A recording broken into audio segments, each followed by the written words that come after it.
तलाक के बाद पत्नी की हालत। सुनील जैसे ही सब्जी मंडी में पहुंचा तो सामने बैठी औरत को देखकर हैरान रह गया, क्योंकि सामने उसकी तलाकशुदा पत्नी जमीन पर बैठकर सब्जी बेच रही थी, जिसे देखकर सुनील के चेहरे पर हल्की सी मुस्कान आ गई। वो मन ही मन खुश होते हुए सोचने लगा, कहती थी कि तुमसे 100 गुना अच्छा पति मिल जाएगा, मगर इसे तो कोई हराम की खाने वाला मिल गया है, तभी तो अपनी पत्नी से सब्जी बिकवा रहा है। सोचते हुए सुनील ना चाहते हुए भी उधर चल पड़ा, जहां उसकी तलाकशुदा पत्नी सुमन सब्जी बेच रही थी। उसने पास जाकर देखा कि सुमन सड़क के किनारे एक चादर बिछाकर उदास बैठी ग्राहकों का इंतजार कर रही है। सामने चादर पर थोड़ी सी सब्जी रखी हुई थी, जो हवा के थपेड़े खाकर पुरानी सी लग रही थी। थोड़े से फल रखे हुए थे, जिनके ऊपर सूखा घास होने के कारण वो ढंग से दिखाई नहीं दे रहे थे। उन्हें देखते हुए अचानक ही सुनील ने अपने चेहरे पर रुमाल बांध लिया कि कहीं सुमन उसे पहचान ना जाए। वैसे भी वो इन 10 सालों में बहुत बदल गया था, थोड़ा मोटा और रंग भी साफ हो गया था। ऊपर से सूट बूट पहनने के कारण एकदम साहब जैसा लग रहा था। सुनील ने गौर किया कि सुमन बहुत ज़्यादा दुबली पतली हो गई, चेहरे पर जरा भी रौनक नहीं थी, रंग भी सांवला हो गया। एक बार तो उसे लगा कि ये सुमन नहीं कोई और है, मगर उसके हाथ पर बने टैटू को देखकर उसे विश्वास हो गया कि ये सुमन ही है। वो ये सब सोच ही रहा था कि तभी अचानक सुमन आशा भरी दृष्टि से उसकी तरफ देखने लगी।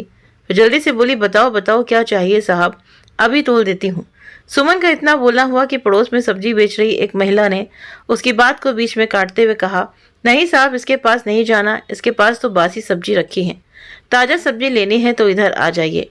मगर सुमन जल्दीबाजी में बोली, बासी नहीं है साहब, बस धूप के कारण थोड़ी सी पुरानी लग रही हैं, वरना मैंने आज सुबह ही खरीदी थी। सुमन के चेहरे पर बेबसी और मजबूरी के भाव देखकर सुनील का दिल धड़क गया। आखिर जिंदगी के 5 साल उसके साथ गुजारे थे। तलाक जरूर हो गया था, मगर उन 5 सालों में कुछ यादगार और हसीन पल भी गुजारे थे। वो बिना बोले ही फलों के ऊपर से घास हटाकर देखने लगा तो सेब बढ़िया किस्म के थे, मगर उसमें सिलवटें पड़ी हुई थी, पुराने होने के कारण पिचके हुए थे। उन्हें देखकर सुनील ने कहा, ये तो सचमुच खराब हो गए हैं। ये सुनते ही सुमन अधीर होकर बोली, नहीं साहब, खराब नहीं है, बस थोड़े से अलसाए हुए लग रहे हैं। ले लो ना साहब, शाम का वक्त है, सस्ता लगा दूंगी। तो सुनील उसकी बात बिना सुने ही वहां से जाने का नाटक करते हुए बोला, मैं जानता हूँ ये खराब हो चुके हैं, छिलका उतार कर देखो, अंदर से काले पड़ गए हैं। तो सुमन गिड़गिड़ाते हुए बोली, नहीं साहब, आप एक सेब खाकर तो देख लो, अगर खराब लगे तो मत लेना। वो क्या है ना साहब, 2 दिन से बेटी की तबीयत खराब चल रही है, इस कारण दुकान ढंग से नहीं लगा पा रही हूँ। बेटी का नाम सुनते ही सुनील को झटका सा लगा। उसके सामने अपनी प्यारी सी बेटी का चेहरा उभर आया। तलाक के वक्त उसे आखिरी बार देखा था, उस वक्त वो 1 साल की थी, अब तो वो करीब 10-11 साल की हो गई होगी। वो सोच ही रहा था, तभी सुमन एक सेब उठाकर सुनील को देने लगी, मगर वो तो बेटी के ख्यालों में खो चुका था। बेटी की तबीयत खराब होने का समाचार पाकर उसके दिल में कुछ टूट कर बिखरने लगा। लो साहब, चक्कर देख लो, सुमन ने सेब को आगे बढ़ाते हुए कहा। तो उसकी बात को अनसुनी करके सुनील जल्दबाजी में बोला, सारे सेब तोल दो। ये सुनते ही सुमन आश्चर्य से उसकी तरफ देखते हुई बोली, क्या कहा साहब आपने, सारे तोल दूं? जी हाँ, सारे तोल दो। ये सुनकर सुमन खुश होकर सारे सेब तोलने लगी। तो पूरे 6 किलो सेब थे। वो उन्हें पॉलीथीन में डालकर देते हुए बोली, वैसे तो 100 किलो के हिसाब से बेच रही हूँ, 100 रुपये के हिसाब से बेच रही हूँ, मगर आप 6 किलो ले रहे हैं, इसलिए 90 के हिसाब से पैसे दे दो। कुल मिलाकर 540 रुपये होते हैं साहब, आप ऊपर के 40 भी रहने दो, आप 500 ही दे दो। तो सुनील ने कहा, तुम्हारी बेटी बीमार है, इसलिए 100 रुपये किलो के भाव से पैसे ले लो। कहते हुए उसने एक 500 का नोट और उसके अंदर एक दूसरा 500 का नोट छुपाकर उसके हाथ में देकर वहां से चल दिया। 500 के 2 नोट देखकर सुमन ने पीछे से पुकारा, रुकिए साहब, 100 रुपये किलो के हिसाब से जोड़े तब भी 600 रुपये होते हैं, इसलिए आपने 400 वापस ले जाओ। तो सुनील वहीं रुक गया, मगर कुछ बोला नहीं। सुमन खड़ी होकर पास आई, फिर बोली, भीख नहीं चाहिए साहब, भीख ना मांगनी पड़े इसलिए दुकान लगाए बैठी हूँ। उसकी बात सुनकर सुनील से रहा नहीं गया और पूछ ही बैठा, तुम्हारे पति कुछ नहीं करते क्या? सुमन वो 400 रुपये हाथ पर रखते हुए बोली, पति से 10 साल पहले तलाक हो गया था साहब। तभी सुनील ने दूसरी तरफ मुंह घुमाते हुए कहा, तुम जैसी खुददार औरत के साथ तुम्हारे पति ने ज़रूर कुछ गलत किया होगा, तभी रिश्ता टूट गया होगा। नहीं साहब, पति तो बहुत अच्छा था, बस दिन खराब थे। कहते कहते सुमन की आंखें नम हो आईं। तो अब सुनील भी वहां रुक ना सका और जल्दी वहां से दूर अपनी गाड़ी के पास चला गया। वहां जाकर उसने पीछे मुड़कर देखा तो सुमन अपनी दुकान समेट रही थी। शायद उसकी आज मजदूरी हो गई थी, इसलिए वो अंधेरा होने से पहले ही घर जा रही थी। सुनील का मन किया कि वो भी उसके पीछे जाए ताकि पता चले कि सुमन रहती कहाँ है। उसका अपनी बेटी खुशी को देखने का बहुत मन कर रहा था, इसलिए उसके दिल में एक खिंचाव सा महसूस होने लगा। सुमन ने तलाक के बाद दूसरी शादी नहीं की, ये बात भी सुनील के दिमाग में खटक रही थी। इसलिए सुमन का वहाँ से चलने का इंतज़ार करने लगा। जब सुमन अपनी बची हुई सब्जी को एक झोले में रखकर घर की तरफ चल पड़ी तो सुनील भी पैदल ही उससे काफ़ी दूरी का फैसला बनाकर उसके पीछे पीछे चल दिया ताकि सुमन उसे देख ना पाए। सुनील के दिमाग में एक ही सवाल बार बार शोर मचा रहा था कि सुमन जयपुर में कैसे आई। उसका घर तो दूर एक गांव में था, वहाँ उसके 3 भाई थे। उन्होंने बहन को अकेला कैसे छोड़ दिया। तलाक के वक्त तो बड़े उछल रहे थे कि हम अपनी बहन को पूरी ज़िंदगी रख सकते हैं, अब कहाँ गया उनका वो घमंड। खैर, आज सुमन के जवाब से उसे थोड़ी तसल्ली मिली कि पति अच्छा था साहब, बस दिन ही खराब थे। मतलब सुमन आज भी उसे बुरा नहीं मानती। सोचते सोचते अचानक सुनील का दिल भर आया, आंखों से आंसू छलक आए। उसे याद आया कि एक रात सुमन ने उससे कहा था कि आप मेरे स्वाभिमान की रक्षा कर लेना जी, बाकी आपके साथ रहकर मैं सब कुछ सहन कर लूँगी। वो उसके स्वाभिमान की रक्षा भी नहीं कर पाया। सुनील के सामने ही उसकी भाभी उसे जलील किया करती थी और चुपचाप खड़ा सुनता रहता था। वो खुददार थी, बिना गलती के सर झुकाना ज़रा भी पसंद नहीं करती थी, इसलिए वो अपने मायके चली आई थी। उसके बाद भाभी की बातों में आकर सुनील ने उसे तलाक का नोटिस भेज दिया और उसकी दूसरी गलती तो रिश्ता ही तोड़ गई, क्योंकि सुनील अपने भाई भाभी की बहुत इज्जत करता था, इसलिए उसे पत्नी से ज़्यादा भाभी पर विश्वास था। सुमन के साथ उसके जीवन के 2-3 साल तो बहुत अच्छे से गुजरे थे, मगर फिर धीरे धीरे कलह होनी शुरू हो गई। भाभी जब किसी बात पर उसकी बेटी खुशी को थप्पड़ लगा देती तो सुमन को ज़रा भी अच्छा नहीं लगता था। इसी बात पर कलह बढ़ जाया करती। बस इसी कलह और झगड़े के कारण सुमन सुनील पर अलग होने का दबाव बनाने लगी, जो सुनील को ज़रा भी पसंद नहीं था। सुनील के भाई भाभी नहीं चाहते थे कि पुश्तैनी दुकान का बंटवारा हो, क्योंकि वो अकेले ही सब कुछ हड़पना चाहते थे। बल्कि सुनील भाई के साथ दुकान पर बराबर काम करता था, लेकिन फिर भी जब उसे और सुमन को पैसे चाहिए होते तो वो भाभी से मांग कर लेने पड़ते। बस यही बात सुमन को अच्छी नहीं लगती थी। इन्हीं सब ख्यालों में खोए हुए अचानक सुनील ने देखा कि सुमन कहाँ उसकी आंखों से ओझल हो गई। तभी उसका ध्यान गया कि सुमन एक मेडिकल स्टोर पर कुछ दवाइयाँ ले रही थी। दवाई लेकर वो एक गली में चली गई तो सुनील भी थोड़ी दूरी का फासला बनाकर उसके पीछे पीछे चल दिया। चलते चलते सुमन शहर के बाहर की बस्ती में आ गई। कुछ दूर चलने के बाद वो एक पुराने से घर में प्रवेश कर गई, जिसमें कमरों के नाम पर 2 खंडर के कमरे थे। वहां बाहर चौक में 2 खटिया डली हुई थी।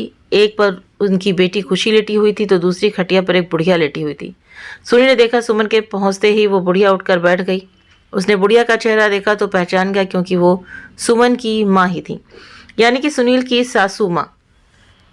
माँ को देखते ही खुशी भी उठ गई तो सुनील का ध्यान गया कि वो पहले से बड़ी हो गई थी, लेकिन बहुत कमज़ोर लग रही थी।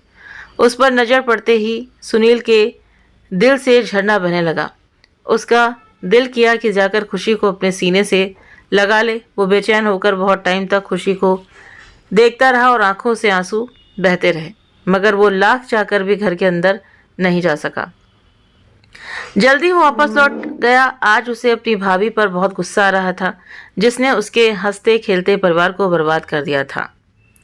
तलाक के समय भाभी कहती थी कि जल्दी ही तुम्हारी शादी कर दूंगी, मगर 10 साल हो गए, भाभी ने अभी तक शादी का कोई जिक्र भी नहीं किया। इस शहर में वो अकेला ही रहता था। यहाँ उसके भाई ने एक दुकान और 2 बेडरूम का घर खरीद कर दे रखा था ताकि धंधे को और आगे बढ़ाया जा सके।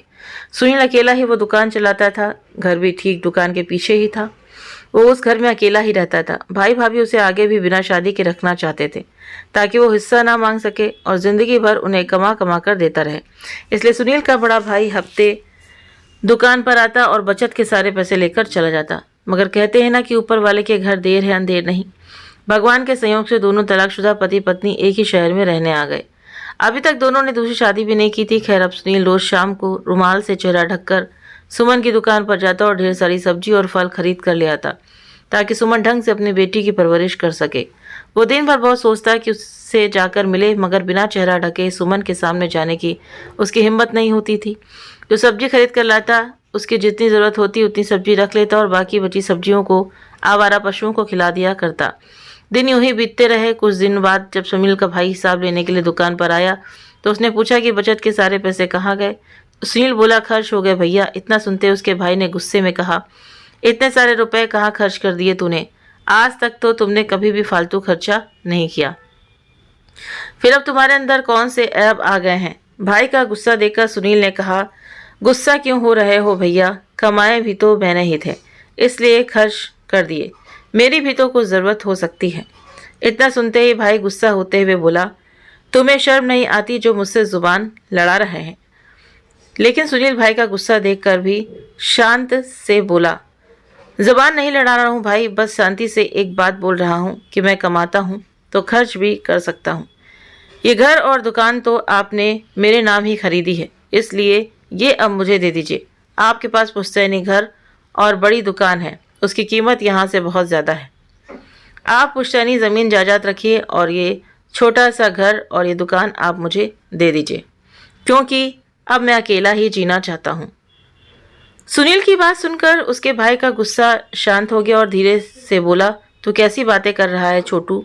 मैं तुझे अकेला कैसे छोड़ सकता हूँ? अभी तो मुझे तेरी शादी करनी है, तेरा फिर से घर बसाना है। तभी भाई की बात को बीच में काटते हुए सुनील ने कहा, अब मेरी झूठी फिक्र करना छोड़ दो भैया। आपने और भाभी ने मिलकर मुझे मेरी बीवी से अलग कर दिया। आप दोनों की वजह से मेरा बसा बसाया घर उजड़ गया। 10 साल हो गए मेरी शादी को टूटे हुए, आज तक भी कहीं आपने मेरी शादी की बात चलाई नहीं, क्योंकि सच्चाई यही है कि आप दोनों मेरी शादी करवाना ही नहीं चाहते थे। मुझे सिर्फ नौकर बनाकर रखना चाहते थे। अगर पापा मेरी शादी करवा कर नहीं मरे होते तो आप लोग मेरी दूसरी क्या पहली शादी ही नहीं होने देते, क्योंकि आप लोगों को तो फ्री में एक नौकर मिल गया था, साथ में मेरी प्रॉपर्टी भी मिल गई। लेकिन अब आप भी मेरी बात कान खोल कर सुन लो भैया, अब आप लोग मेरी शादी क्या करेंगे? मैं खुद ही अपनी शादी कर लूँगा। आप दोनों भगवान के लिए अब मुझे मेरे हाल पर छोड़ दीजिए, और अगर कुछ और गलत करने के बारे में सोचा भी तो मैं गांव में आकर भी सारी प्रॉपर्टी में हिस्सा ले लूँगा। सुनील की बातें सुनकर आज उसका बड़ा भाई समझ चुका था कि अब उसकी चालबाजी पकड़ी गई है। अब उसकी और उसकी बीवी की यहाँ पर कोई दाल नहीं गलने वाली। आज झूठे रिश्ते का नकाब उतर चुका था। वो अपने भाई का हिस्सा मारकर अपने बेटों के लिए ज़्यादा प्रॉपर्टी छोड़कर जाना चाहता था, मगर अब उसका ये सपना चकनाचूर हो गया था। इसलिए अब सुनील गांव की ज़मीन जायदाद में अपना हिस्सा ना मांग ले, ये सोचकर उसका भाई चुपचाप वहाँ से निकल गया। इधर सुनील भी भाई और भाभी के चंगुल से निकल चुका था। आज उसे सुमन और अपनी बेटी खुशी की बहुत याद आ रही थी, इसलिए दोपहर के समय ही वो सुमन की दुकान पर जा पहुंचा। उसने देखा कि आज सुमन ढंग से कपड़े पहनकर बैठी थी, मगर उसकी आंखों में चिंता और उदासी साफ झलक रही थी। वो उसके करीब जाते ही बोला, आपकी बेटी अब कैसी है? तो सुमन उसे घूरते हुए नजरों से बोली, क्यों, वो आपकी बेटी नहीं है क्या? ये सुनते ही अचानक सुनील चौंक पड़ा कि मुंह पर रुमाल बंधे होने के बाद भी सुमन ने उसे कैसे पहचान लिया। तभी सुमन उसकी आंखों में देखते हुए बोली, रोज बेटी का हालचाल पूछने के लिए चले आते हो, मिल क्यों नहीं लेते उससे? क्या आपके भाई और भाभी ने मना किया है कि अपनी बेटी से ना मिलो? तो सुनील चेहरे पर से रुमाल हटाते हुए भरी आंखों से बोला, बहुत मन करता है बेटी से मिलने का, तो मिल लो ना, मैंने कब मिलने से मना किया? रिश्ता तो मुझसे टूटा है, बेटी से थोड़ी ना टूटा है। तो सुनील बोला, वैसे तुमने मुझे पहचाना कैसे? कैसी बातें करते हो जी, पत्नी रही हूँ आपकी, तो क्या आपको पहचान भी नहीं सकती? पहले दिन ध्यान से नहीं देख पाई, मगर दूसरे दिन आपको पहचान लिया था। जब आप खुशी के बारे में हमेशा पूछते हैं तो आपकी आंखों में जो हमेशा दर्द दिखता था वो एक पिता की आंखों में ही दिख सकता है। अपना चेहरा तो आपने छुपा लिया, मगर बेटी से मिलने की तड़प आंखों में नहीं छुपा पाए। इसलिए घर का एड्रेस बताती हूँ, आप खुशी से जाकर मिल लेना, मैं तो शाम को ही घर जा पाऊंगी। सुमन की बात सुनकर सुनील की तरफ देखते हुए बोला, नहीं सुमन, तुम साथ में चलोगी तभी मैं उससे बात कर पाऊंगा, क्योंकि जब मुझसे दूर हो गई थी तब वो बहुत छोटी थी, इसलिए अब वो मुझे नहीं पहचान पाएगी। सुनते ही सुमन की आंखों में भी आंसू भर आए। उसने आंसू छुपाते हुए कहा, शादी का एल्बम आज भी मेरे पास है, रोज वो आपको देखती है, आपको ज़रा भी नहीं भूली है। देखते ही पहचान लेगी। तभी सुनील लगभग विनती करते हुए बोला, नहीं सुमन, तुम मेरे साथ चलो, मैं तुम्हारे साथ ही उससे मिलना चाहता हूँ। तो सुमन बोली, क्यों गरीब के पेट पर लात मार रहे हो? धंधे का टाइम है, अगर साथ गई तो सारा सामान ऐसे ही रह जाएगा, कुछ भी नहीं बिकेगा। प्लीज़ सुमन, इस सारे सामान के पैसे मैं दे दूंगा, लेकिन तुम मेरे साथ चलो प्लीज़, आज के बाद तुम्हें कभी परेशान करने नहीं आऊँगा। ये सुनकर सुमन को थोड़ा धक्का लगा। वो बोली, क्यों, आपकी दूसरी पत्नी यहाँ आने से मना करती है क्या? ये सुनकर सुनील उदास मन से बोला, मैंने दूसरी शादी नहीं की है। ये बात सुनते ही न जाने क्यों सुमन के दिल को थोड़ी राहत मिली और वो उसके साथ जाने के लिए राजी हो गई। अपनी दुकान बाजू वाले को संभालने के लिए बोलकर उसके साथ गाड़ी में बैठ गई और घर की ओर रवाना हो गई। रास्ते में सुमन ने पूछा कि आप इस शहर में क्या करते हो? तो सुनील ने उसे सारी बात बताते हुए कहा कि अब वो हमेशा के लिए इसी शहर में रहेगा। भाई भाभी से हमेशा के लिए रिश्ता तोड़ दिया है उसने। ये सुनकर सुमन सोचने लगी कि काश ये रिश्ता पहले टूट गया होता तो आज हम दोनों साथ होते। तभी सुनील ने पूछा, तुम यहाँ कैसे आ गई? तो वो उदास मन से बोली, भैया और भाभीियों के ऊपर बोझ बन गई थी। शुरू में सब कुछ ठीक था, लेकिन बाद में सबकी असलियत सामने आने लगी। शुरू में भाइयों ने साथ दिया, लेकिन बाद में फिर वो भी भाभीियों के साथ हो गए। आपको तो पता है, कुत्तों की तरह फेंकी हुई रोटियां मैं नहीं खा सकती थी। जिस घर में मैं रहती हूँ वो घर मेरे मामा का है। अब वो इस शहर में नहीं रहते हैं, मुंबई में रहते हैं। घर की चाबी माँ के पास थी, इसलिए हम लोग यहाँ रहने आ गए। घर पुराना है मगर हम लोगों को किराया नहीं देना पड़ता, इसलिए इधर ही रहते हैं। तो सुनील झिड़कते हुए बोला, एक बात कहूँ सुमन, क्या आज भी तुम्हें मेरी याद आती है? तो सुमन ने कोई जवाब नहीं दिया और दूसरी तरफ देखने लगी। सुनील शायद देख नहीं पाया कि सुमन की आंखों में आंसू बह रहे थे। वो बाहर देखते हुए बोली, अब किसी की याद नहीं आती। सुबह से शाम तक बस इसी बात की चिंता रहती है कि रोटी कैसे कमाए, इसी में दिन निकल जाता है। सुमन का जवाब सुनकर सुनील मायूस हो गया और रास्ते भर चुप ही रहा। सुमन रास्ता बताती गई और वो उसी रास्ते पर चलता गया। उसने सुमन को जरा भी ये आभास नहीं होने दिया कि वो उसका पीछा करते करते यहाँ पहले भी आ चुका है। घर में घुसते ही सुनील का दिल अंदर की अंदर तड़पने लगा, क्योंकि घर की हालत बहुत ख़राब थी, जगह जगह से फूटा हुआ था। सुमन आगे आगे चल रही थी। कमरे के पास पहुंचकर उसने अपने बेटी को आवाज़ लगाई, खुशी देखो तुमसे मिलने कौन आया है। तो खुशी बाहर आकर उसे देखने लगी। सुमन की माँ भी बाहर आ गई थी। खुशी अपने पिता की तरफ देख ही रही थी, लेकिन सुनील के पास नहीं आई। वो अपनी मम्मी के पास जाकर लिपट गई। तो सुमन ने कहा, डरो मत बेटा, ये तुम्हारे पापा हैं। हाँ मम्मी, मुझे पता है कि मेरे पापा हैं, मगर गंदे पापा हैं, इन्होंने आपको बहुत रुलाया है। सुनील को जिस बात का डर था वही हुआ और इसलिए वो अकेला नहीं आना चाहता था। सुमन को साथ में लाया था। तभी सुनील आगे बढ़ते हुए सास के पैर छूने लगा, तो सास भी 2 कदम पीछे हट गई और बोली, दूर रहो हमसे, हमारा तुम्हारा कोई रिश्ता नहीं है। तो सुनील नीचे ही बैठ गया और भरी आंखों से ही दोनों हाथ फैलाकर बेटी को पास आने का इशारा करने लगा। उसकी आंखें कह रही थी कि मेरी गुड़िया रानी, एक बार आकर मेरे सीने से लग जा। खुशी ने माँ की तरफ देखा तो सुमन ने इशारों में जाने के लिए बोल दिया। तो खुशी दौड़कर अपने पिता के गले लग गई। सुनील के लिए ये बहुत खुशी की बात थी। उसकी आंखों से खुशी के आंसू बहने लगे।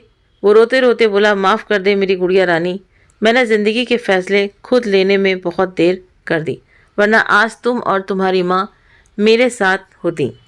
कहते हुए वो खुशी को अपने साथ गाड़ी के पास ले गया और गाड़ी की डिग्गी खोलकर बोला, देखो मैं तुम्हारे लिए क्या लेकर आया हूँ। एक बड़े से थैले में ढेर सारा सामान था, चॉकलेट, बिस्किट्स, खिलौने और कपड़े से थैला भरा हुआ था। वो एक एक सामान निकाल कर खुशी को देने लगा। तो सुमन गौर से देख रही थी। ये सोचकर उसका दिल जोर से धड़क रहा था कि उस थैले में से उसके लिए भी कुछ निकलेगा, मगर पूरा थैला खाली हो गया, पर सुमन के लिए कुछ भी नहीं था। सुमन समझ गई कि वो सिर्फ यहाँ अपनी बेटी के लिए आया है।